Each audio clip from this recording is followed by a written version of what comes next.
Hello दोस्तों, कैसे हो दोस्तों। हम पढ़ रहे हैं 12th क्लास की केमिस्ट्री। हम पढ़ रहे हैं 12th क्लास की केमिस्ट्री का चैप्टर नंबर 10 हेलो एल्केन्स व हेलो एरीन्स, या कह दें हेलोजन व्युत्पन्न। दोस्तों, पिछली वीडियो में मैं आपको फ्रियोन पढ़ा रहा था और फ्रियोन का नामकरण मैंने आपको बताया था। फ्रियोन के नामकरण में मैंने इतना बताया था कि फिर फ्रियोन का नाम लिखते हैं, एक बार और समझ लो इसको, कि जब फ्रियोनों का हम नाम लिखते हैं तो फ्रियोनों के नाम में 3 अंक होते हैं। जैसे ये एक फ्रियोन है, इसका नाम लिखना है तो इसके नाम में 3 अंक हैं। पहला अंक जो होता है वो कार्बन की संख्या से 1 कम होता है। कोई भी फ्रियोन का नाम लिखोगे तो नाम में 3 अंक होंगे। पहले फ्रियोन लिख दोगे, फिर 3 अंक लिखोगे। नाम में जो पहला अंक होगा वो कार्बन की संख्या से 1 कम। जैसे इस फ्रियोन में कार्बन 1 है तो यहां आएगा 0। ठीक है, यहां कार्बन 1 है तो यहां 0, और यहां कार्बन 2 है तो यहां मैंने लिखा 1। तो पहला अंक हो गया कार्बन की संख्या से 1 कम। दूसरा अंक होगा हाइड्रोजन की संख्या से 1 ज्यादा। इनमें सब में हाइड्रोजन 0 है तो दूसरा अंक आ जाएगा 1। हाइड्रोजन की संख्या से 1 अधिक। इनमें हाइड्रोजन 0 है तो अंक 1 आएगा। और तीसरा अंक होता है इनमें फ्लोरीन की संख्या के समान। जैसे इसमें फ्लोरीन 2 है तो तीसरा अंक 2 आ गया। इसमें फ्लोरीन 1 है तो 1 आ गया। इसमें फ्लोरीन 4 है तो 4 आ गया। तो मेरी बात आप समझ गए होंगे कि फ्रियोन जो होता है उसके नाम में 3 अंक होते हैं। उनके नाम को देख करके हमको पता लग जाता है कि किस फ्रियोन की बात हो रही है। पहला अंक कार्बन की संख्या से 1 कम, दूसरा अंक हाइड्रोजन की संख्या से 1 अधिक, और तीसरा अंक फ्लोरीन परमाणुओं की संख्या के समान। ये आपके समझ में आ गया होगा। तो अब मैं आगे बढ़ता हूँ। ये लास्ट वीडियो में समझा चुका था, एक बार और समझा दिया मैंने। अब हम आगे बढ़ते हैं।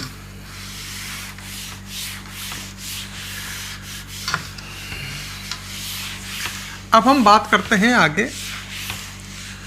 आपने इतना तो सुना होगा कि फ्रियोन ओजोन परत को नुकसान पहुंचाते हैं। फ्रियोन जो होते हैं ये क्लोरोफ्लोरोकार्बन है, इतना तो आपको पता ही होगा। और क्लोरोफ्लोरोकार्बन जो है ये वायुमंडल में जो ओजोन परत है ना, ओजोन मंडल, समताप मंडल में, तो वायुमंडल में जो ओजोन गैस की परत है उसको ये नुकसान पहुंचाते हैं। तो हम लिख सकते हैं स्टार लगा करके आगे कि फ्रियोन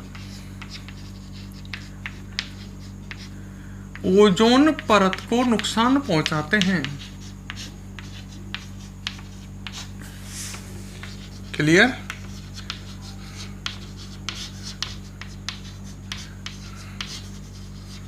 ओजोन परत को नुकसान पहुंचाते हैं। ठीक है, फ्रियोन जो है, चाहे कोई सा भी फ्रियोन हो, ओजोन गैस के साथ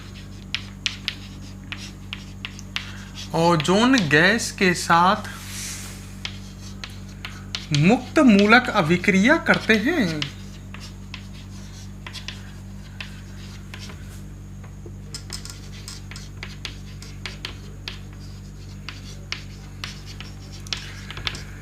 फ्रियोन जो है ये ओजोन गैस के साथ मुक्त मूलक अभिक्रिया करते हैं। इसका मतलब क्या है मैं समझाता हूं आपको। देखो इधर, जैसे ये फ्रियोन है CF2Cl2, फ्रियोन ही है ना, ये है ना। फ्रियोन जो होते हैं वो कार्बन के क्लोरीन फ्लोरीन युक्त यौगिक होते हैं। तो ये ओजोन परत को कैसे नुकसान पहुंचाती है? देखो इधर, सबसे पहले इसमें से निकलेगा Cl मुक्त मूलक, तो ये बचेगा CF2Cl प्लस Cl मुक्त मूलक। जैसे ये फ्रियोन इस तरह की थी CF2Cl2, तो इसमें से Cl मुक्त मूलक आएगा। ये बंद टूट जाएगा बीच से, समान से विखंडन, मतलब बंद बीच से टूटेगा और Cl मुक्त मूलक आ जाएगा। कार्बन पे 1 इलेक्ट्रॉन बचेगा। ये मुक्त मूलक है जिनमें एक फ्री इलेक्ट्रॉन हो। तो फ्रियोन ओजोन गैस के साथ मुक्त मूलक अभिक्रिया करते हैं। इसका मतलब यही है कि ऐसी अभिक्रिया करते हैं जिसमें मुक्त मूलक बनते हैं। ठीक है, तो फ्रियोन ने ये बनानी है। अब ये जो Cl मुक्त मूलक आया है इससे, फ्रियोन से, ये ओजोन परत को नुकसान पहुंचाएगा। तो फ्रियोन ओजोन गैस के साथ कैसे नुकसान पहुंचाते हैं कि फ्रियोन पहले तो क्या बनाते हैं, Cl मुक्त मूलक, फिर ये Cl मुक्त मूलक ओजोन को नुकसान पहुंचाने लगता है। ये वायुमंडल की ओजोन गैस से क्रिया करता है और बना लेगा ClO प्लस O2। ठीक है, जो ये ClO बना, इसमें से एक ऑक्सीजन आकर के इससे जुड़ गया, ClO बन गया। फिर ये ClO जो है ये दोबारा ओजोन से क्रिया करता है, तो वापस क्या बन जाएगा, Cl मुक्त मूलक, ऑक्सीजन 4 है तो 2O2। तो अब एक बात ढंग से देखो, ओजोन नष्ट हो गई है, ओजोन से O2 बन गई है, यहाँ फिर ओजोन नष्ट हुई, फिर O2 बन गई, ये Cl मुक्त मूलक वापस आ गया। अब ये रिएक्शन दोबारा से रिपीट होंगी दोनों, तो इस तरह से ये ओजोन परत को नुकसान करता चला जाएगा। समझ गए मेरी बात? नहीं आई समझ में अब भी? ये Cl मुक्त मूलक तो नष्ट ही नहीं हो रहा, ये तो दोबारा से आ जाता है, तो इस तरह से ओजोन को ये लगातार नष्ट करता जाता है। ऐसा कहते हैं एक फ्रियोन का अणु ओजोन गैस के 10 लाख अणुओं को नष्ट कर देता है। तो तुम समझ गए होंगे कि ऐसी अभिक्रिया होती है यहाँ पर। फ्रियोन इस तरह से ओजोन परत को नुकसान पहुंचाता है। रिएक्शन के माध्यम से आप समझ सकते हो कि कैसे ओजोन गैस को ये नष्ट करता है, और ये रिएक्शन लगातार चलती जाती हैं, क्योंकि Cl मुक्त मूलक बन गया, ये फिर ओजोन से क्रिया करेगा, ये रिएक्शन आ जाएगी, फिर ये आ जाएगी, फिर ये आ जाएगी, इस तरह से चलती रहेगी। तो आप वीडियो को पॉज करके दोस्तों इसे नोट कीजिए।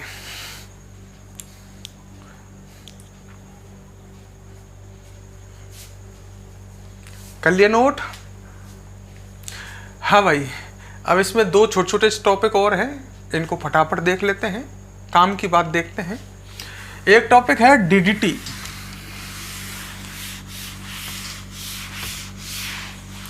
और एक टॉपिक है बेंजीन हेक्साक्लोराइड। फिर उसके बाद हम बुक के क्वेश्चन देखेंगे। DDT ये एक कीटनाशी है, DDT, ठीक है, इसको बिना कोमा के लिखता हूं मैं, DDT ये कीटनाशी है, DDT। इसका पूरा नाम है PP-, मतलब P, इसका मतलब है para dash, dichloro diphenyl. DDT की फुल फॉर्म लिख रहा हूं मैं, PP- डाइक्लोरो डाइफेनिल ट्राइक्लोरोएथेन।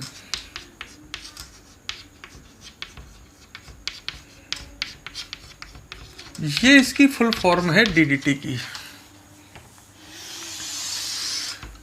PP-, तो कई बार पूछ लेता है DDT का नाम लिखिए, तो DDT का नाम लिखोगे PP- डाइक्लोरो, पहले D का मतलब, फिर अगले D का मतलब डाइफेनिल, और फिर T का मतलब लिखना है ट्राइक्लोरोएथेन।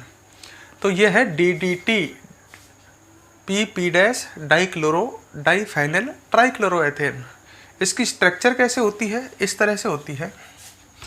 मैं इसको बता देता हूं कि ये बनता कैसे है, इसकी निर्माण की अभिक्रिया लिख देते हैं। चलो, निर्माण की अभिक्रिया,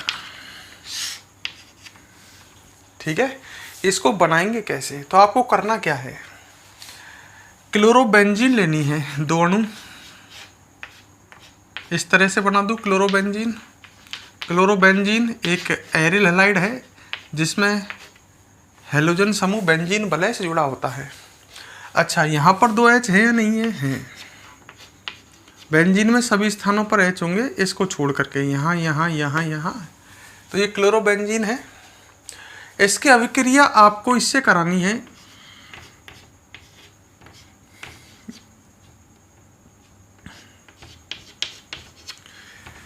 ठीक है। इसका नाम है क्लोरल, ढंग से देख लो, नाम है इसका क्लोरल। ये हेलोफॉर्म अभिक्रिया में बना होगा, कहीं ढूंढना पा जाएगा। तो आपको क्लोरोबेंजीन की अभिक्रिया क्लोरल से करानी है, तो यहाँ से H2O का निष्कासन हो जाएगा, ठीक है। 2 आधे बंद इधर से और 2 आधे बंद इधर से, मतलब ये दोनों बेंजीन इस कार्बन से जुड़ जाएंगी, क्या निकल करके H2O, और ये होती है H2SO4 की उपस्थिति में अभिक्रिया, मतलब जल का निष्कासन प्रबल अम्ल H2SO4 की उपस्थिति में होता है। तो क्या बनेगा, देखो ये 2 बेंजीन वलय, ये 2 ऐसी वलय आ जाएंगी जिनमें Cl जुड़ा हुआ है, ठीक है। अच्छा, अब ये दोनों किससे जुड़ जाएंगे? ये दोनों बोले दो आधे आधे बंद कार्बन से, ये कार्बन से जॉइंट हो गए। कार्बन से एक H और एक CCl3 जुड़ रहा है, तो हम इसको ऐसे लिख देते हैं, एक H और CCl3 जुड़ रहा है। अब देखो इसको, ये दोनों Cl पैरा पर ही जुड़ रहे हैं ना। देखो यहाँ से देखो, ये दोनों ऑर्थो स्थिति हो गई, ये दोनों मेटा हो गई और ये पैरा हो गई, है ना। तो ये पैरा पे और ये पैरा डैश पे, ऐसा मान सकते हैं दोनों को अलग अलग। तो एक para para dash die chloro, मतलब दो क्लोरो है, एक पैरा पैरा डैश पे जुड़ रहे हैं, मतलब दोनों पैरा पे ही जुड़ रहे हैं। Para para dash die chloro diphenyl trichloro, trichloro दिख गए होंगे, 3 Cl और एथेन, 2 कार्बन होने की वजह से क्या लिखा है? एथेन। तो ये है DDT। देख लो कैसे बनाया मैंने बेंजीन ली 2 अणु, क्लोरोबेंजीन के 2 अणु, और अभिक्रिया क्लोरल से कराई, तब यह बनेगा। तो इसके निर्माण की अभिक्रिया आपको याद करनी है। अगली बात, इसका उपयोग कीटनाशी के रूप में किया जाता है। पूछ लेता है DDT का संरचना सूत्र बनाइए, ऐसे कह दे, और इसका उपयोग लिखिए। तो इसका उपयोग होता है किसके रूप में? कीटनाशी के रूप में। मतलब ये सूक्ष्म छोटे कीट पतंगों को नष्ट कर देता है। तो इसका उपयोग खेती में किया जाता है, फसलों में जो कीट वगैरह लग जाते हैं उन्हें मारने के लिए, ठीक है। तो इसका उपयोग कीटनाशी के रूप में। छोटे छोटे से टॉपिक है ये, एक दो, एक लास्ट टॉपिक और पढ़ेंगे अपन। तो जो काम की बात है वो याद रखो और इसे नोट करो, वीडियो को पॉज करो, इसे नोट करो। कर लिया? अब हम बात करते हैं बेंजीन हेक्साक्लोराइड की, BHC, सॉल्ट फॉर्म है BHC और पूरा नाम है बेंजीन हेक्साक्लोराइड, ठीक है। इसके बारे में पढ़ते हैं। बेंजीन हेक्साक्लोराइड को 666 गैमेक्सेन आदि नामों से भी जाना जाता है, ठीक है, कह सकते हैं। ध्यान रखना, इसे 666, ये इसका नाम है, इसे 666 गैमेक्सेन आदि नामों से भी जाना जाता है। मतलब चाहे BHC कहूँ, चाहे बेंजीन हेक्साक्लोराइड कहूँ, चाहे 666 कहूँ, चाहे गैमेक्सेन कहूँ, एक ही बात है।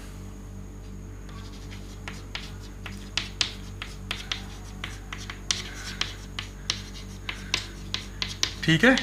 अच्छा, इसका उपयोग भी कीटनाशी के रूप में होता है, ये भी याद रख लेना। इसे का उपयोग भी किसके रूप में किया जाता है? कीटनाशी के रूप में। मतलब ये भी एक कीटनाशी है, कीट पतंगों को नष्ट करता है। इसका उपयोग भी कीटनाशी के रूप में किया जाता है।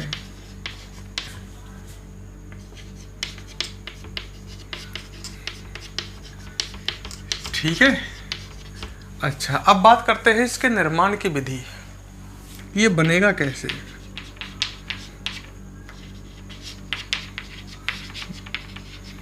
तो आपको करना क्या है,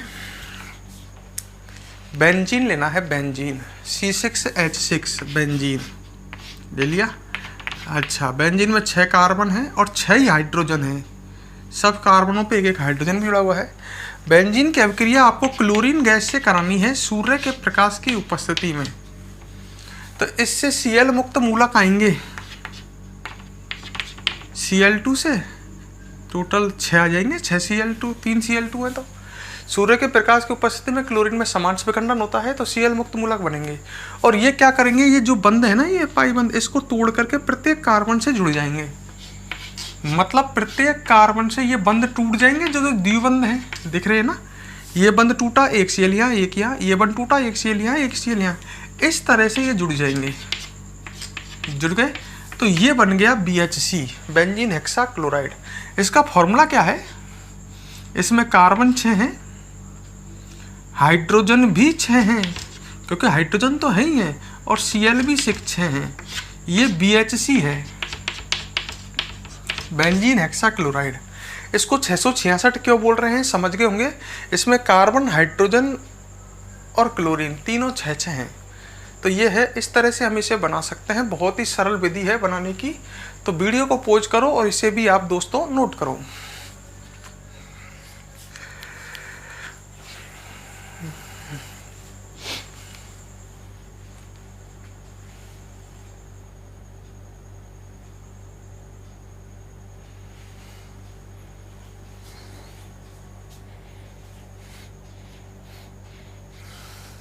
बना लिया।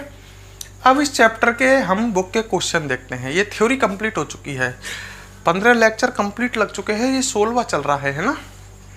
अब हम करते हैं 4 नंबर का चैप्टर है ये, इसके बुक के क्वेश्चन।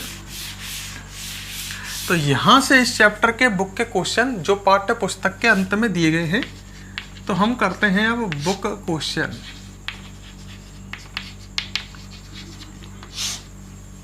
ठीक है। तो सबसे पहले तो जो क्वेश्चन है वो हैं तुम्हारे ऑब्जेक्टिव क्वेश्चन, जिनमें हमें 4 ऑप्शन होते हैं, बहुचयनात्मक क्वेश्चन। समझने का जोर देना इसमें है ना। अच्छा, क्वेश्चन आप करें उससे पहले मेरी सलाह ये होगी कि आप कंप्लीट पहले चैप्टर की थ्योरी पढ़ें, फिर आपको बुक के क्वेश्चन बिल्कुल इजी लगेंगे अगर आपने थ्योरी ढंग से समझ के पढ़ी है तो। जैसे पहला क्वेश्चन है, निम्न में से कौन सा यौगिक हेलोफॉर्म अभिक्रिया देता है। ठीक है, पहला क्वेश्चन है, निम्न में से कौन सा यौगिक हेलोफॉर्म अभिक्रिया देता है। तो मैंने कहा था आपको बेकार्बनिक यौगिक, मैं याद दिलाता चलता हूं, जिनमें CH3CHOH समूह या CH3C डबल बॉन्ड O समूह होता है, ऐसे कार्बनिक यौगिक हैलोजन व क्षार NaOH से अभिक्रिया द्वारा उत्पाद हेलोफॉर्म व कार्बोक्सिलिक अम्ल का लवण बनाते हैं। तो हेलोफॉर्म अभिक्रिया वे कार्बनिक यौगिक देते हैं जिनमें ये या ये समूह होता है। अब इसमें ऑप्शन में देखते हैं, क्वेश्चन कह रहा है कौन सा यौगिक हेलोफॉर्म अभिक्रिया देगा। तो पहला है मेथेनॉल CH3OH, ये तो हेलोफॉर्म अभिक्रिया देगा ही नहीं, क्योंकि ये ऐसा कार्बनिक यौगिक नहीं है जिनमें ये या ये समूह हो। दूसरा है एथेनॉल, एथेनॉल हेलोफॉर्म अभिक्रिया देता है। एथेनॉल बोलते हैं एथिल अल्कोहल को। अब देखो ये एथेनॉल ही तो है, CH3CH2OH एथेनॉल, 2 कार्बन वाला अल्कोहल, ये तो हेलोफॉर्म अभिक्रिया देगा। तो हम टिक कर सकते हैं एथेनॉल। एथेनॉल मतलब एथिल अल्कोहल, एथिल अल्कोहल सामान्य नाम है, एथेनॉल UPSC नाम है। तो इसका आंसर हो गया पहले का एथेनॉल। तो आंसर नंबर ब गया इसका एथेनॉल। ठीक है, अगर आपने थ्योरी ढंग से पढ़ी है तो बहुत ही इजीली आपके समझ में आ जाएंगे क्वेश्चन। नेक्स्ट क्वेश्चन है, फिंकेलस्टाइन अभिक्रिया में होता है। तो फिंकेलस्टाइन अभिक्रिया देखते हैं, हम पहले याद करते हैं। फिंकेलस्टाइन अभिक्रिया में एल्किल क्लोराइड या ब्रोमाइड, एल्किल ब्रोमाइड, आप एल्किल क्लोराइड भी ले सकते हो या एल्किल ब्रोमाइड की अभिक्रिया हम सोडियम आयोडाइड से कराते हैं एसीटोन की उपस्थिति में। तो उत्पाद बनता है एल्किल आयोडाइड और संग में बनता है NaCl या NaBr। अगर आपने एल्किल क्लोराइड लिया है तो NaCl बनेगा, अरे ये I यहाँ और Cl यहाँ। अगर आपने एल्किल ब्रोमाइड लिया है तो NaBr।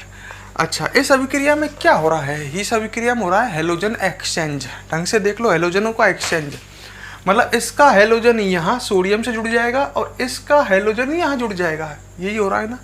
मतलब इस अभिक्रिया में हेलोजनों का एक्सचेंज हो रहा है, हेलोजन विनिमय हो रहा है। तो क्वेश्चन क्या कह रहा है, फिंकेलस्टाइन अभिक्रिया में क्या होता है। इसमें ऑप्शन नंबर 6 है हेलोजन विनिमय। बताओ मैं ये टिक कर दूं तो इसका आंसर जाएगा 6, हेलोजन विनिमय। समझ लो भाई हर चीज को कि मैंने ये टिक क्यों किया। अच्छा, इसके बाद नेक्स्ट क्वेश्चन है क्वेश्चन नंबर 3। क्वेश्चन क्या कह रहा है, क्वेश्चन के अकॉर्डिंग सोचेंगे। क्वेश्चन कह रहा है हेलो एरिन का उदाहरण है। हेलो एरिन का उदाहरण है। हेलो एरिन में हेलोजन समूह जो होता है वो बेंजीन वलय से जुड़ा होता है।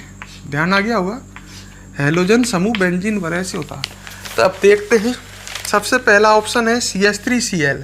ये तो हेलो एरिन है ही नहीं, इसमें हेलोजन एल्किल समूह से जुड़ रहा है, ये एल्किल हैलाइड है। अगला दे रखा है C6H5। C6H5 का मतलब बेंजीन रिंग और CH2Cl। इसमें हैलोजन समूह बेंजीन वलय के निकटवर्ती कार्बन से जुड़ रहा है, बेंजीन वलय से नहीं। तो ये है बेंजिलिक हैलाइड, ये एल्किल हैलाइड है, ये शुरू में बताए गए हैं।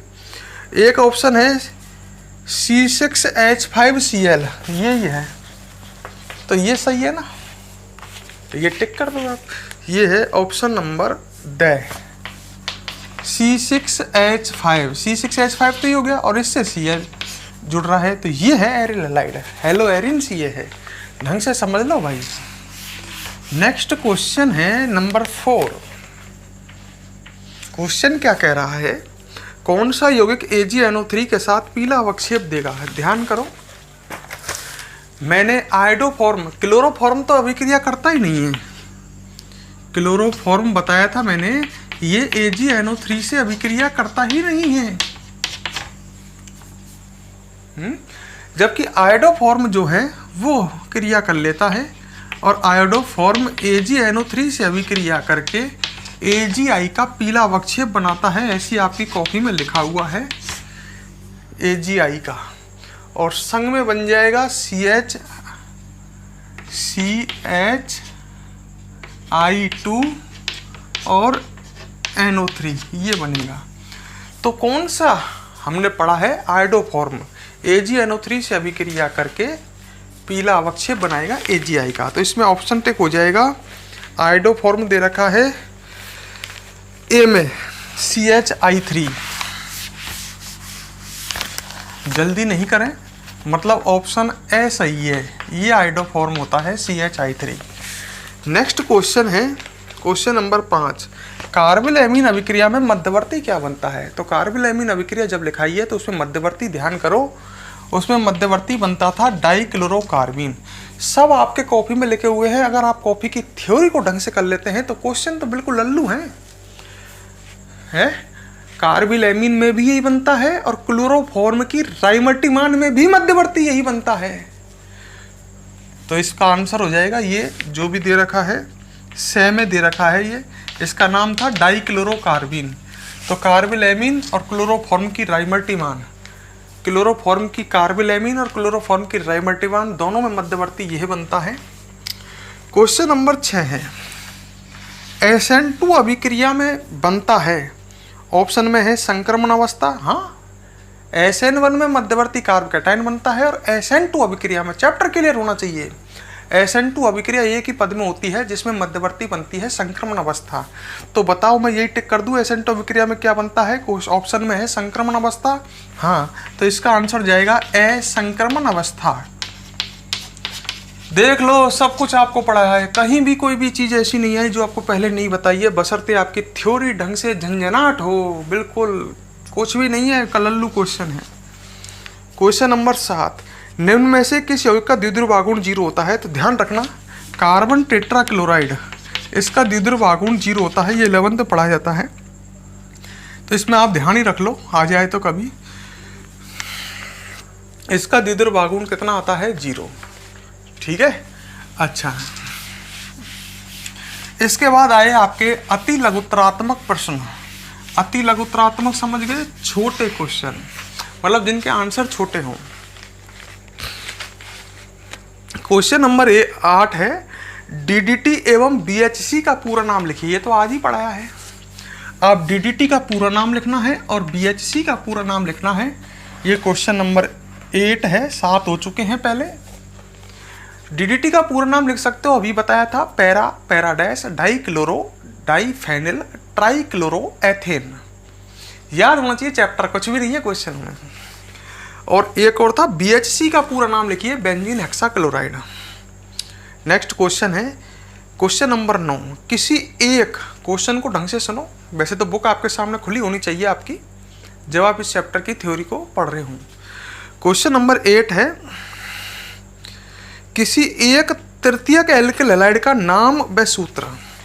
एक तृतीयक एल्किल हैलाइड बनाना है, एल्किल हैलाइड भी कैसा, तृतीयक, 3 डिग्री, मतलब ऐसा एल्किल हैलाइड जिसमें हैलोजन 3 डिग्री कार्बन से जुड़ रहा हो। तो ऐसा एल्किल हैलाइड बना लेते हैं। इसमें हेलोजन 3 डिग्री कार्बन से जुड़ रहा है, यहाँ H3 लगेंगे, यहाँ H3 लगेंगे, यहाँ H3 लगेंगे, क्योंकि कार्बन 4 बंध बनाता है। तो ये 3 डिग्री एल्किल हैलाइड है। क्वेश्चन कह रहा है एक 3 डिग्री एल्किल हैलाइड बनाओ। हाँ, हेलोजन इसमें 3 डिग्री कार्बन से जुड़ रहा है।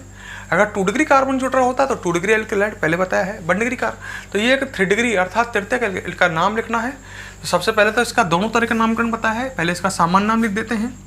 ये कौन है? ये है तृतीयक ब्यूटिल। ये बताया है मैंने, सामान्य नामकरण में ढूंढ लेना, कॉपी में पा जाएगा। तो इसका सामान्य नाम हो जाएगा तृतीयक ब्यूटिल क्लोराइड। ये तो इसका सामान्य नाम, क्योंकि उसने ये नहीं लिखा ना नाम कैसा लिखना है, तो सामान्य नाम तो ये हो गया इसका। अगर इसका हम IUPAC नाम लिखें तो सबसे पहले कार्बन की श्रृंखला का चयन, फिर नंबरिंग। भाई कार्बन की श्रृंखला इसमें 3 की आएगी, चाहे आप ये कर लो, चाहे ये कर लो, चाहे ये कर लो। नंबरिंग हो जाएगी 1, 2 और 3 है।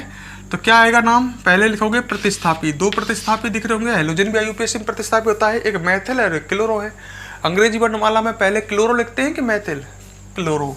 तो इसका नाम हो जाएगा 2 क्लोरो, और 2 पे ही मैथिल है। पहले प्रतिस्थापी लिखते हैं और प्रतिस्थापी से पहले अंक, फिर लिखते हैं एल्क। कार्बन की संख्या 3 है श्रृंखला में, तो एल्क क्या आएगा? प्रोप, और फिर अंत में एन। तो एल्क हैलाइड का नामकरण ऐसे करते हैं, 2 क्लोरो 2 मैथिल प्रोपेन। ये भी सिखाया है आपको। तो एक 3 डिग्री एल्क हैलाइड की संरचना बनानी है और इसके नाम लिखने हैं, ये कर दो ऐसे।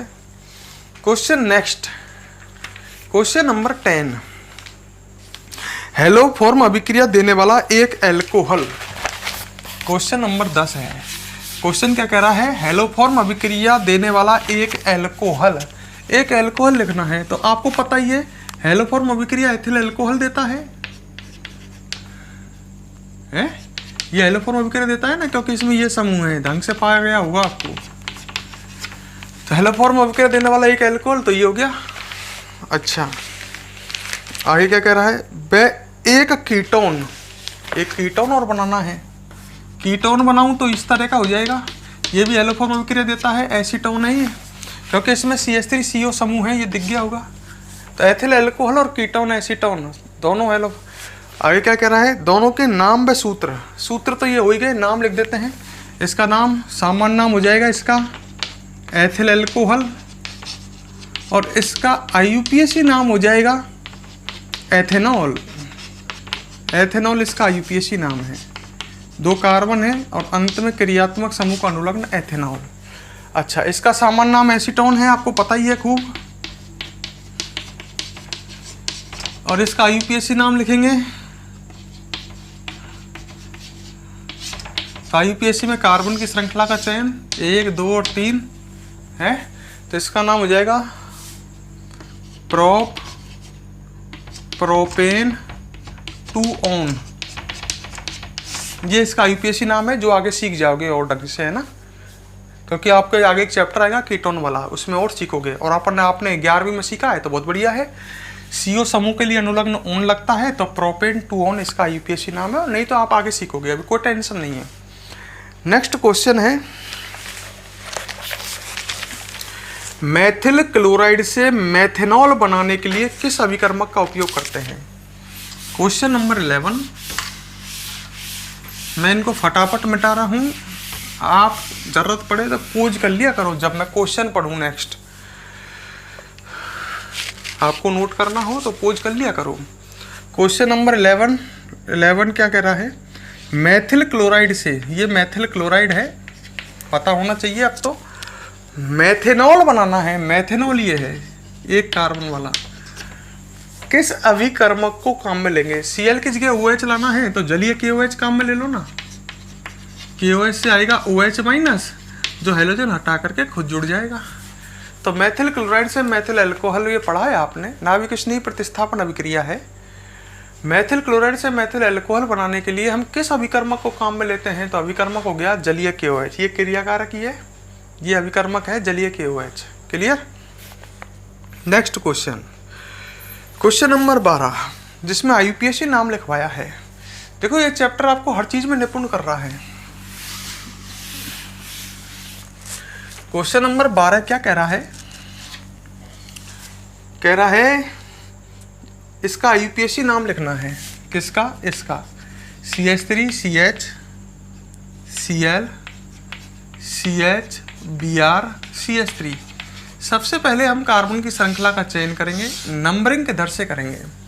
देखो नंबरिंग इधर से करें तो भी 2 और 3 नंबर आएंगे प्रतिस्थापी से जुड़े कार्बन को, और इधर से भी 2 और 3, पर ये प्रतिस्थापी दोनों अलग अलग हैं। तो हम अंग्रेजी वर्णमाला की हेल्प लेते हैं। IUPAC कहती है ब्रोमो की मीनिंग बी से और क्लोरो की सी। अंग्रेजी वर्णमाला में बी पहले आता है, तो नंबरिंग इधर से करेंगे ताकि ब्रोमो से जुड़े कार्बन को कम अंक मिल सके। अब इसका नाम लिखेंगे। सबसे पहले प्रतिस्थापी लिखते हैं। हेलोजन IUPAC पद्धति में प्रतिस्थापी होते हैं 2 ब्रोमो 3 क्लोरो। प्रतिस्थापी के बाद एल्क 4 कार्बन के लिए क्या लिखोगे, ब्यूट, और अंत में एन। तो इसका IUPAC नाम है 2 ब्रोमो 3 क्लोरो ब्यूटेन। क्लियर। इसके बाद हम नेक्स्ट क्वेश्चन की ओर बढ़ते हैं। क्वेश्चन नंबर 13, किन्हीं 3 नाविक स्नेही एवं 1 इलेक्ट्रॉन स्नेही का उदाहरण दीजिए। क्वेश्चन नंबर 3 कहती है, 13वां कह रहा है 3 तो क्या लिखने हैं, नाविक स्नेही। ओ पूरे चैप्टर में से छांट लेंगे, और 1 इलेक्ट्रॉन स्नेही का उदाहरण देना है। नाविक स्नेही 3 है क्या, मैंने उल्टा पढ़ लिया होगा, मैं ढंग से पढ़ लेता हूँ। 3 नाविक स्नेही। नाविक स्नेही वे होते हैं जो नाविक से स्नेह रखते हैं, मतलब धनावेश से स्नेह रखते हैं। तो सभी लॉन पेयर युक्त समूह जैसे H2O, अमोनिया, सभी लॉन पेयर युक्त समूह और सभी ऋणायन, कोई सा भी ऋणायन लिख सकते हो, Cn-, OH-, समझ गए, ये सभी नाविक स्नेही हैं। तो 3 नाविक स्नेही लिख दिए मैंने। सभी लॉन पेयर युक्त समूह मैंने उस समय भी बताया था कभी आपको बुक इस चैप्टर के दौरान भाई, जिनमें लॉन पेयर होता है, खाली इलेक्ट्रॉन होते हैं, वो भी नाविक से स्नेह रखते हैं। तो अमोनिया में नाइट्रोजन पे लॉन पेयर होता है, H2 में ऑक्सीजन पे लॉन पेयर होता है, ये दोनों, और Cn- ऋणायन तो नाविक स्नेही होते हैं। इलेक्ट्रॉन स्नेही धनायन है, एक ही उदाहरण पूछा है, NO2+ चल जाएगा। अच्छा, इसके बाद आए हम क्वेश्चन नंबर 14 पर। क्वेश्चन क्या कह रहा है, अग्निशामक के रूप में किस यौगिक का प्रयोग में लेते हैं। चैप्टर में से छांटना है। तो आपको बताया था मैंने कार्बन टेट्राक्लोराइड के जब उपयोग लिखाए थे तो कहा था मैंने ये अग्निशामक के रूप में काम आता है, अग्निशमन यंत्रों में काम आता है। क्वेश्चन नंबर 15 है, जिसको तो छोड़ो, DDT व BHC का सूत्र लिखवाया है। DDT का सूत्र है, बना सकते हो ना, C6H6Cl6, और DDT का भी बना देना, ये BHC का है। क्वेश्चन नेक्स्ट है, क्वेश्चन नंबर 16, प्रोपेन के सभी डाइक्लोरो व्युत्पन्न बनाइए। संभावित डाइक्लोरो व्युत्पन्नों को लिखिए। प्रोपेन के मतलब प्रोपेन के डाइक्लोरो व्युत्पन्न बनवा रहा है, वो जितने बन सकते हैं संभावित। तो प्रोपेन कैसा होता है, पहले तो इसे देखो, ये प्रोपेन है जिसमें 3 कार्बन है। अब इसके जितने भी संभव हो सके डाइक्लोरो व्युत्पन्न, डाइक्लोरो का मतलब ऐसे इसके व्युत्पन्न बनाने हैं जिनमें 2 हेलोजन, 2 क्लोरो हों, डाइक्लोरो व्युत्पन्न। तो ऐसे कितने बन सकते हैं, देखो, एक तो ऐसे बन सकता है, यहाँ से दोनों H हटा करके दोनों Cl यहाँ जोड़ दें। एक तो ऐसा बन सकता है, ये देखो इसका डाइक्लोरो व्युत्पन्न है या नहीं है, ऐसा व्युत्पन्न है या नहीं है जिसमें 2 क्लोरो है। एक ऐसा भी बन सकता है जिसमें दोनों H यहाँ कर, ये दोनों H हटा करके 2 हेलोजन हो, एक ऐसा भी बन सकता है। जितने बन सकते हैं उसने तो ये कहा है, जितने संभावित बन सकते हैं सब बनाइए। तो इसके 2 ये हो गए डाइक्लोरो व्युत्पन्न, और यहाँ से H हटा करके Cl, 2 H हटा के 2 Cl लगाएं चाहे यहाँ लगाएं, एक ही बात है, 2 तो ये बन गए। ये तो जो बने हैं, ये डाइक्लोरो व्युत्पन्न जो बने हैं, ये हैं जैम डाइहैलाइड, इसमें दोनों हेलोजन एक ही कार्बन से जुड़ रहे हैं। अब विष भी तो बन सकते हैं, तो एक H यहाँ से हटा में, एक H यहाँ से हटा है, पड़ोसी से हटाओगे ना, तो एक डाइक्लोरो व्युत्पन्न ऐसा भी तो हो सकता है, ये भी तो डाइक्लोरो व्युत्पन्न ही है। लड़का कह रहा है एक H यहाँ से, एक H यहाँ से, तो यही बनेगा, 3 बन गए। अच्छा, एक अल्फा ओमेगा भी तो बन सकता है, फर्स्ट और लास्ट से हटा में H और Cl जोड़े, एक ऐसा भी तो बन सकता है भाई। देखो तो टोटल बन सकते हैं 4, ये दोनों जैम है, ये विष है, और ये अल्फा ओमेगा है। तो डाइक्लोरो व्युत्पन्न इसके कितने बन सकते हैं, 4 बन सकते हैं। ये बना सकते हो आप, चाहे तो पोज करके नोट भी कर लेना। चलिए, इनके IUPAC नाम लिख सकते हो चाहे तो। कार्बन की श्रृंखला 3 की, 1,1 डाइक्लोरो प्रोपेन, 3 कार्बन श्रृंखला 2,2 डाइक्लोरोप्रोपेन, 3 कार्बन श्रृंखला 1,2 डाइक्लोरोप्रोपेन, 1,3 डाइक्लोरोप्रोपेन। अच्छा, नेक्स्ट क्वेश्चन, हुंसडीकर अभिक्रिया लिखिए। क्वेश्चन नंबर 17 है। और कौन सी अभिक्रिया लिखवा रहा है? हुंसडीकर लिख देंगे, पढ़िए। क्वेश्चन नंबर 17 है, हुंसडीकर अभिक्रिया 3 जगह पढ़िए, कोई सी भी अभिक्रिया लिख लो। कार्बोक्सिलिक अम्ल का सिल्वर लवण, यहाँ H होता तो ये कार्बोक्सिलिक अम्ल बन जाता। इसकी अभिक्रिया ब्रोमीन से कराते हैं कार्बन टेट्राक्लोराइड की उपस्थिति में। ध्यान आ गई हो तो एक AgBr निकलेगा, एक CO2 गैस निकलेगी। ब्रोमीन से करा रहे ना, एक AgBr, एक CO2 गैस और एल्किल ब्रोमाइड बन जाएगा। ये पढ़िए आपने, ठीक है। तो क्वेश्चन यही कह रहा है, हुंसडीकर अभिक्रिया लिखिए, केवल अभिक्रिया लिखवा रहा है तो ये अभिक्रिया लिख दी हमने। क्वेश्चन नेक्स्ट क्या कह रहा है? क्लोरीटोन व क्लोरोपिक्रीन के सूत्र व उपयोग लिखिए। किस किस के? क्लोरेटोन और क्लोरोपिक्रीन के सूत्र। क्लोरेटोन याद तो आ रहा है कुछ, क्लोरेटोन व क्लोरोपिक्रीन याद आ रहा है क्या? आ गया होगा, है? क्लोरोफॉर्म से बनते हैं दोनों। जब क्लोरोफॉर्म की अभिक्रिया एसीटोन, ऐसे याद कर पाया था ना, क्लोरोफॉर्म और एसीटोन बना लोगे क्या? नहीं बना सकते। क्लोरोफॉर्म की अभिक्रिया कराओ एसीटोन से, याद आ गया क्या? है acetone CH3 C double bond O CH3, तो इससे H+ निकलेगा, वो यहाँ जुड़ जाएगा O से, और ये बाकी बचा हुआ CCl3 यहाँ जुड़ जाएगा। इस तरह से कराई थी, देख लो कॉफी में हो रही है। तो ये बनेगा, ये तो क्लोरेटोन बनेगा, है? कॉफी में रिएक्शन है तुम्हारे पे। इसका उपयोग निद्राकारी औषधि के रूप में, जैसे मेरे याद रहता है पूरा चैप्टर, आपके याद रखना चाहिए यार। और ये प्रैक्टिस से होगा सब कुछ। क्लोरोपिक्रीन, तो क्लोरोफॉर्म की अभिक्रिया ध्यान करो, CHCl3।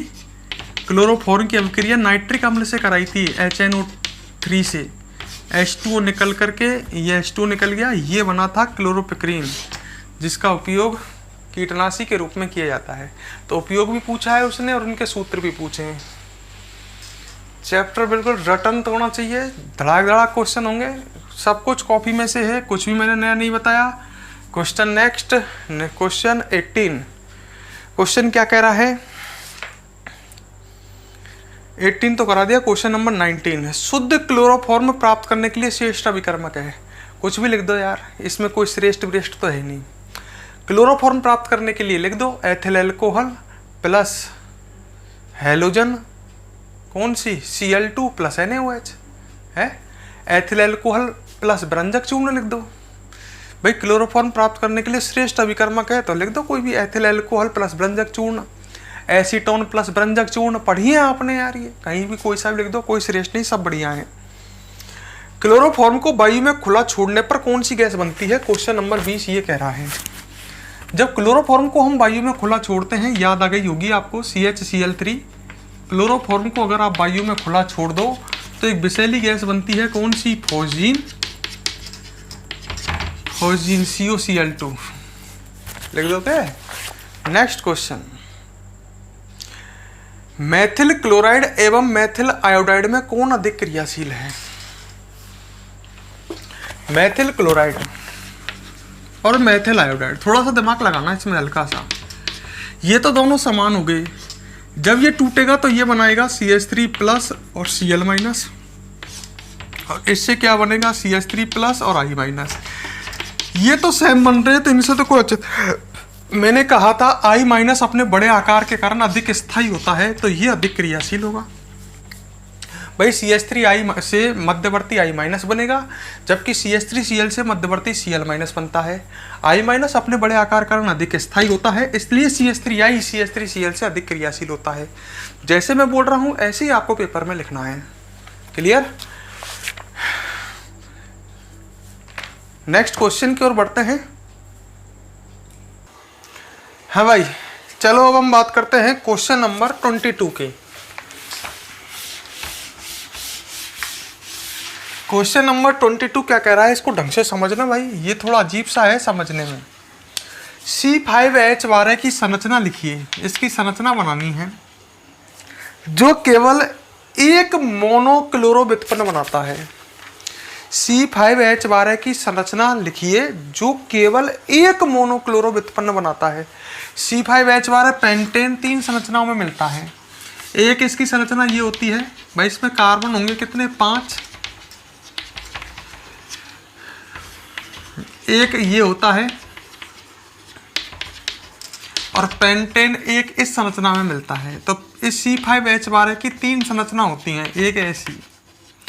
तो क्वेश्चन ये कह रहा है C5H12 की वह संरचना लिखिए जो केवल एक मोनोक्लोरो व्युत्पन्न बनाता है। देखो ये तो 5 मोनोक्लोरो व्युत्पन्न, 3 मोनोक्लोरो व्युत्पन्न बना सकता है। यहाँ से चटा के Cl जोड़ दे अलग, यहाँ चटा के Cl जोड़ दे अलग, और यहाँ से अलग, इससे 4 बन सकते हैं। पर ये एकमात्र ऐसा है जिससे केवल एक ही मोनोक्लोरो व्युत्पन्न बन सकता है।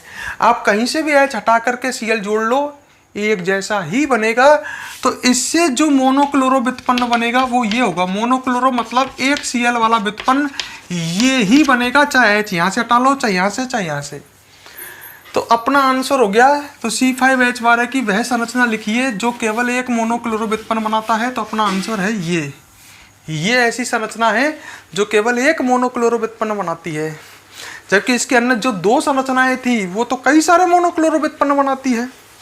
बात को समझो, बुद्धि लगाओ। नेक्स्ट क्वेश्चन की ओर बढ़ते हैं। DDT का क्या उपयोग है, आप जानते हैं, कीटनाशक के रूप में। क्वेश्चन नंबर 23 था ये। Question number 24, 2 degree alkyl halide के 2 उदाहरण लिखिए। मतलब 2 डिग्री एल्किल हैलाइड बनाने हैं। 2 डिग्री एल्किल हैलाइड में जो कार्बन है उससे हैलोजन 2 डिग्री कार्बन से जुड़ा होता है। तो एक तो ये बन जाएगा, ये 2 डिग्री एल्किल हैलाइड है, इसमें हैलोजन 2 डिग्री कार्बन जुड़ रहा है, ऐसे कार्बन जुड़ रहा है जो 2 कार्बन से। 2 उदाहरण चाहिए इसको तो, और एक ये बना दो, CH3 CH2 CH Cl और CH3, ये भी 2 डिग्री एल्किल हैलाइड है। इनके नाम लिख दो, IUPAC से नाम लिख दो। दोनों में हैलोजन 2 डिग्री कार्बन जुड़ा हुआ है। नेक्स्ट क्वेश्चन, क्वेश्चन नंबर 23, ये हो गया। 24 हो गया। क्वेश्चन नंबर 25, निम्न को SN1 अभिक्रिया की क्रियाशीलता के क्रम में जमाइए। तो जो नीचे दिया गया है, निम्न को SN1 अभिक्रिया के लिए क्रियाशीलता के क्रम में जमाना है। क्या क्या दिया है, CH3Br, अगला दे रखा है ये CH3 CH Br CH3, और नेक्स्ट दे रखा है ये कौन सी अभिक्रिया के लिए, SN1 के लिए। तो SN1 अभिक्रिया के लिए 3 डिग्री एल्किल हैलाइड सबसे अधिक क्रियाशील, उससे कम 2 डिग्री और सबसे कम 1 डिग्री। तो ये क्रम आएगा। SN2 के लिए उल्टा होता है। SN2 में क्रियाशीलता त्रिविम बाधा से दिख जाती है। तो SN2 के लिए क्रम पूछता तो सबसे अधिक क्रियाशील ये होता और सबसे कम ये होता, पर उसने SN1 से लिए पूछा। SN1 मध्यवर्ती कार्बोकेटायन बनता है, ये 3 डिग्री एल्किल हैलाइड है, इसका मध्यवर्ती 3 डिग्री कार्बोकेटायन बनेगा, वो सबसे अधिक स्थायी होगा, ये सबसे अधिक क्रियाशील होता है। ध्यान करो, ये बताए, सब चीज बताइए। नेक्स्ट क्वेश्चन, अब आगे लघुत्तरात्मक प्रश्न। अब तक तो अति लघुत्तरात्मक चल रहे थे। नेक्स्ट क्वेश्चन है क्वेश्चन नंबर 26। बुक में बहुत क्वेश्चन है, ठीक है, पर आपने अगर कॉफी की थ्योरी ढंग से पढ़ी है और समझी है, कोई क्वेश्चन कठिन नहीं है, तो थ्योरी बहुत स्ट्रांग होनी चाहिए। 26, C2H5Cl की अपेक्षा, C2H5Cl एथिल क्लोराइड है, ये है एल्किल हैलाइड है। कौन है ये, एल्किल हैलाइड या हेलो एल्केन, अच्छा, की अपेक्षा C6H5Cl, C6H5 तो ये हो गया और इससे Cl जुड़ गया, ये है क्लोरोबेंजीन जो एक एरिल हैलाइड है। क्वेश्चन क्या कह रहा है, C2H5Cl की अपेक्षा C6H5Cl नाभिक स्नेही प्रतिस्थापन अभिक्रिया के लिए कम क्रियाशील होता है। ये आपने पढ़ा है, क्यों, इसका कारण बताया था।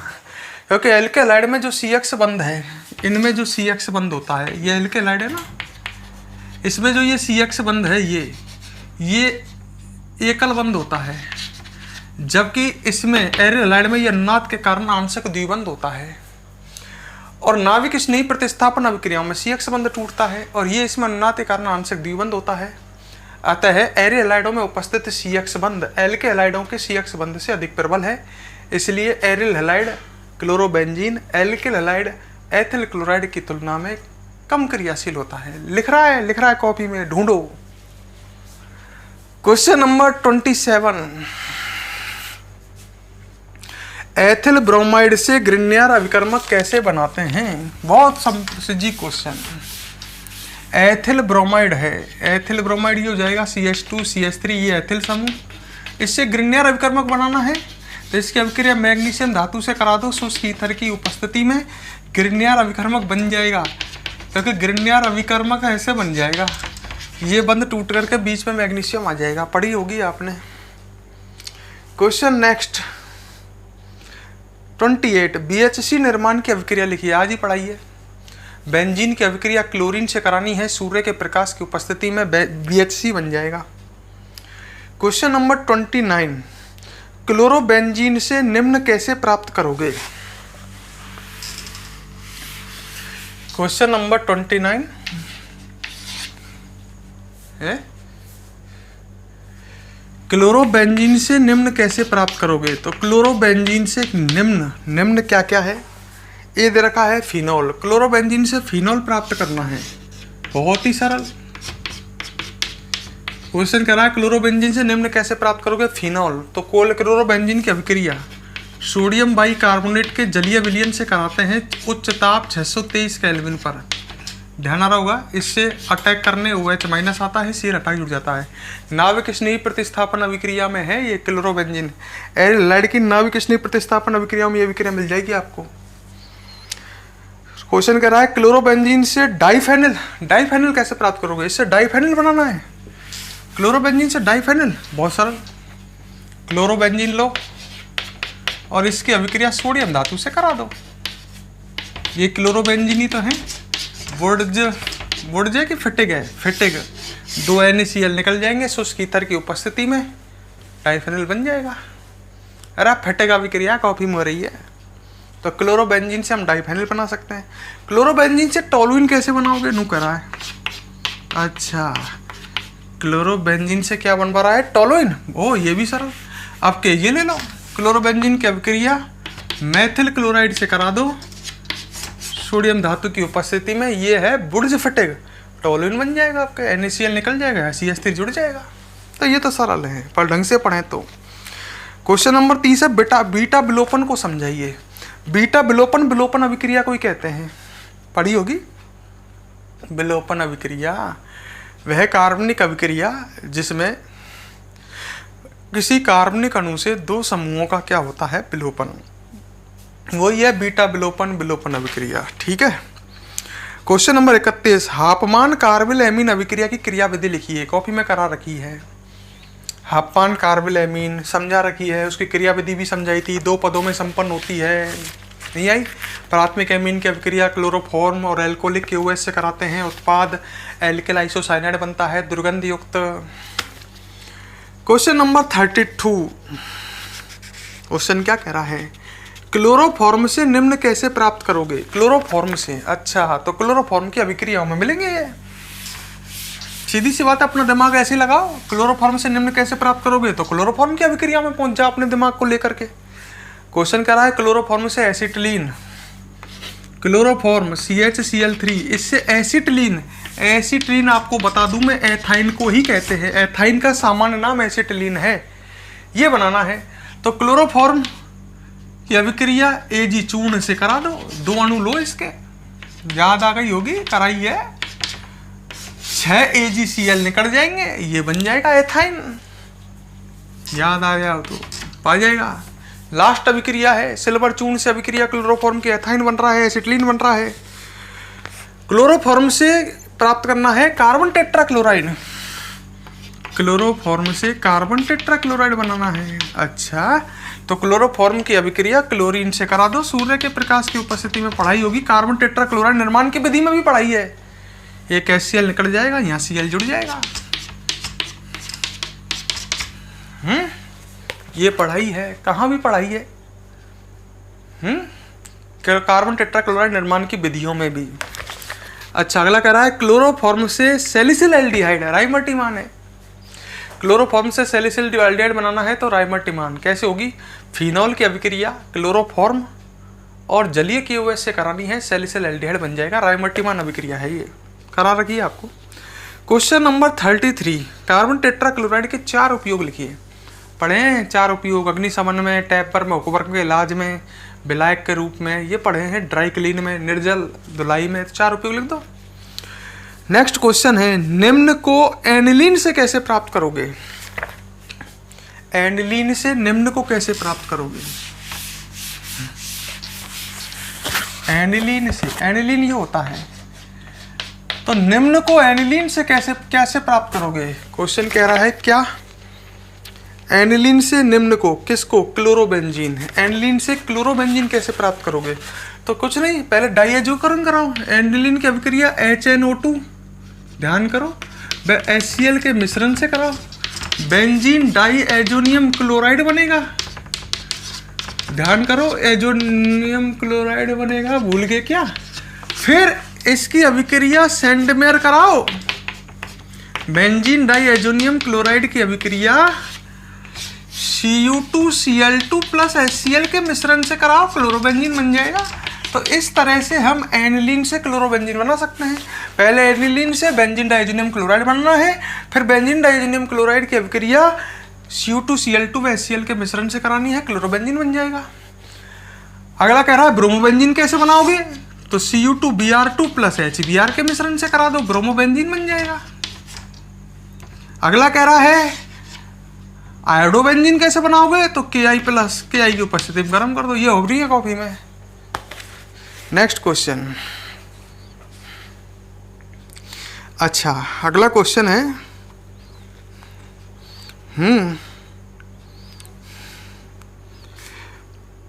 निम्न के सूत्र लिखिए। फ्रियोन 11, ये तो आज ही समझाया है शुरू में। निम्न के सूत्र लिखिए। फ्रियोन 11 का सूत्र उल्टा है। अब फ्रियोन 11 का सूत्र लिखना है। तो फ्रियोन 11 का सूत्र है क्या? फ्रियोन 11, इसका मतलब फ्रियोन 011 है। ये जब बुक में 11 लिख रहा है, पर ये हकीकत में क्या है? 011। पहला अंक क्या होता है? कार्बन से 1 कम, यही होता है ना। तो ये कार्बन से 1 कम है, तो ये फ्रियोन जो है इसमें कार्बन है 1। दूसरा अंक होता है हाइड्रोजन से 1 अधिक, तो उसमें हाइड्रोजन है 0, जब भी तो ये अंक 1 है। और तीसरा अंक होता है फ्लोरीन की संख्या के बराबर, तो इसमें 1 फ्लोरीन है। कार्बन 4 बंध बनाता है, तो जब इसमें 1 फ्लोरीन है तो 3 क्लोरीन होंगे, तो ये है फ्रियोन 011 CFCl3। उल्टा दिमाग लगाओ, इसको लिख के इसका नाम लिख के देख लो, यही आ रहा है कि नहीं आ रहा। सबसे पहले लिखोगे पहला अंक कार्बन से 1 कम 0 सही है, दूसरा अंक हाइड्रोजन से 1 अधिक 1 सही है, और तीसरा फ्लोरीन के बराबर, तो ये सही है। अगला दिया है फ्रियोन 12 है, तो यही देखो, पहला अंक होता है कार्बन से 1 कम, तो कार्बन है 1 इस फ्रियोन में, जब भी तो अंक 0 आ रहा है। दूसरा अंक होता है हाइड्रोजन से 1 ज़्यादा, ये 1 है तो हाइड्रोजन है 0। तीसरा है 2, मतलब ये है फ्लोरीन की संख्या, तो उसमें फ्लोरीन 2 है, तो फॉर्मूला बन जाएगा CF2Cl2, कार्बन 4 बंध बनाता है। तो इस तरह से लिख सकते हो यार, खुद लिख के देखो। नेक्स्ट क्वेश्चन की ओर बढ़ता हूं मैं। क्वेश्चन नंबर 36, क्या होता है जब एथिल ब्रोमाइड सिल्वर साइनाइड से क्रिया करता है? क्या होता है जब एथिल ब्रोमाइड सिल्वर साइनाइड से क्रिया करता है? ये एथिल ब्रोमाइड है और ये सिल्वर साइनाइड से अभिक्रिया कराएगा, पढ़ाई होगी, उत्पाद बनेगा CH3CH2NC। ध्यान करो, इसमें ये बंद AgC सहसो बंद है, इसका नाइट्रोजन अटैक करता है और संग में बनेगा AgBr। तो उत्पाद बनेगा एथिल आइसोसाइनाइड। रिएक्शन लिख दे रहा हूं। नेक्स्ट क्वेश्चन है, हाँ, आयोडोफॉर्म को एजी सिल्वर पाउडर के साथ गर्म करते हैं। अच्छा, आयोडोफॉर्म को एजी के साथ गर्म करते हैं, एसिटिलीन अर्थात एथाइन बनेगा। आयोडोफॉर्म CH3,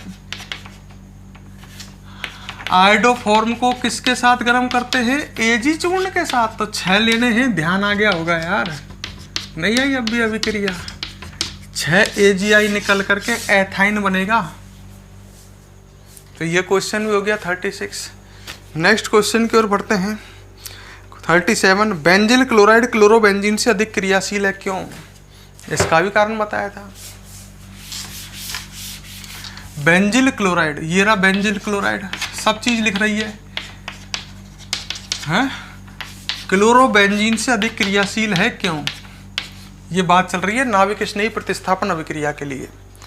मैंने कारण बताया था, बेंजिल क्लोराइड का मध्यवर्ती, बेंजिल मैंने ऐसे बताया था, बेंजिल क्लोराइड हमेशा SN1 अभिक्रिया देता है, लिख रहा है कॉपी में, SN1 अभिक्रिया देता है।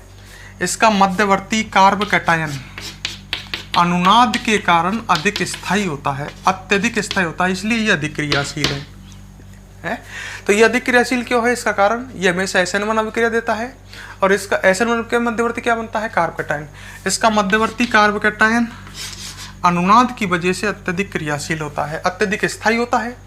दोबारा सुनो, बेंजिलिक हैलाइड है ये, है बेंजिलिक हैलाइड हमेशा SN1 अभिक्रिया देते हैं।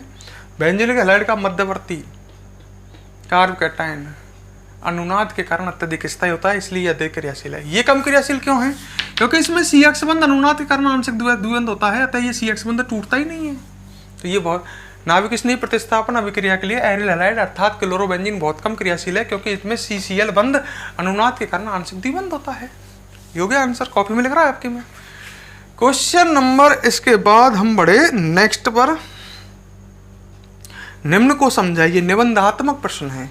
अब इनमें तो मुझे ज़्यादा भौंकना नहीं पड़ेगा निबंधात्मक में, तो क्योंकि ये तुम्हारे कॉपी में लिख रहे हैं। निम्न को समझाइए, हैलोजन व्युत्पन्नों का वर्गीकरण किया है। शुरू में हैलोजन व्युत्पन्न 3 प्रकार के होता है, sp3 CX प्रकार के, sp2 CX प्रकार के और sp-CX प्रकार के।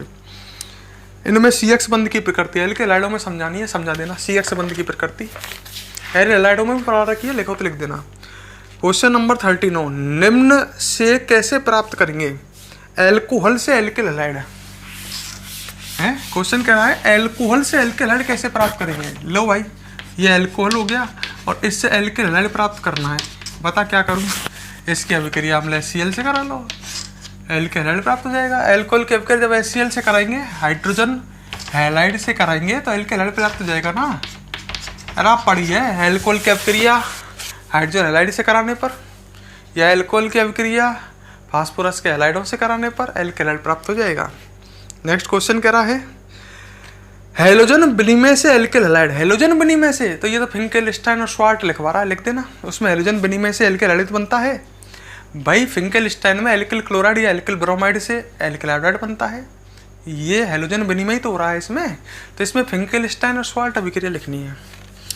एसीटोन से क्लोरोफॉर्म, एसीटोन से क्लोरोफॉर्म बनवा रहा है, ये एसीटोन है, इससे क्लोरोफॉर्म बनवा रहा है, तो इसकी अभिक्रिया Cl2 और NaOH के मिश्रण से करा दो। ये रिएक्शन आपने पढ़ी होगी पूरी कंप्लीट, बैलेंस में अब नहीं कर रहा हूं, पर आपने पढ़ी है। उत्पाद बनेगा क्लोरोफॉर्म है, साथ में बनेगा कार्बोक्सिलिक अम्ल का सोडियम लवण, और संग में NaCl+H2O बनेगा। पढ़ी है। नेक्स्ट क्वेश्चन है कार्बन टेट्राक्लोराइड से सैलिसिलिक अम्ल। अच्छा, कार्बन टेट्राक्लोराइड से सैलिसिलिक अम्ल, अरे यार राइमटी माने। कार्बन टेट्राक्लोराइड की अभिक्रिया फिनॉल से और जलीय KOH से करानी है। पढ़िए आपने। निम्न पर टिप्पणी कीजिए। क्वेश्चन नंबर 40, हेलोफॉर्म अभिक्रिया। ओहो, कर देंगे। कार्बिलैमीन, मतलब जो पढ़ा है वो सब कुछ लिखना है टिप्पणी में। कार्बिलैमीन पढ़िए आपने, डार्जन और सैंडमेयर, ये सब पढ़िए। क्वेश्चन नंबर 41, SN1 व SN2 की क्रियाविधि से समझाइए। SN1 SN2 को समझाना है क्रियाविधि सहित, शुरू में समझाया था, लिख देना है पूरा। निबंधात्मक है भाई क्वेश्चन। निम्न पर टिप्पणी कीजिए, फ्रीऑन, डीडीटी और बीएससी हो रहे हैं कॉपी में। नेक्स्ट क्वेश्चन है, क्लोरोबेंजीन के इलेक्ट्रॉन स्नेही और नाभिक स्नेही प्रतिस्थापन अभिक्रिया समझाइए। ये हो रही है। क्लोरोबेंजीन के दो तरह के अभिक्रिया, एक तो इलेक्ट्रॉन स्नेही प्रतिस्थापन और एक नाभिक स्नेही प्रतिस्थापन, दोनों करा रखी है। किस में? एरिल हैलाइडों की रासायनिक अभिक्रियाओं में। एरिल हैलाइड 4 तरह की अभिक्रिया देते थे, तो अभिक्रिया में क्लोरोबेंजीन की तो कराता था। नेक्स्ट क्वेश्चन खुद करना है, एक आध तो खुद कर लो, अब तो बस खत्म। ठीक है, वीडियो में आज खूब खींचा है, मेरी सांस फूल गई भाई। तो भाई हमारा रिजल्ट क्या निकला? रिजल्ट ये निकला, कॉपी में सब कुछ लिख रहा है, बुक के क्वेश्चन की करने की कोई ज़रूरत नहीं है। कॉपी की थ्योरी ढंग से याद होनी चाहिए, एक ही फंडा है। ठीक है, ऑर्गेनिक में आपने कॉपी की थ्योरी कर ली, बुक के क्वेश्चन होंगे। नहीं हुई ढंग से कॉपी की थ्योरी, बुक के क्वेश्चन हिलेंगे नहीं। ठीक है, समझ के पढ़ो। नेक्स्ट क्लास में मिलते हैं आपसे।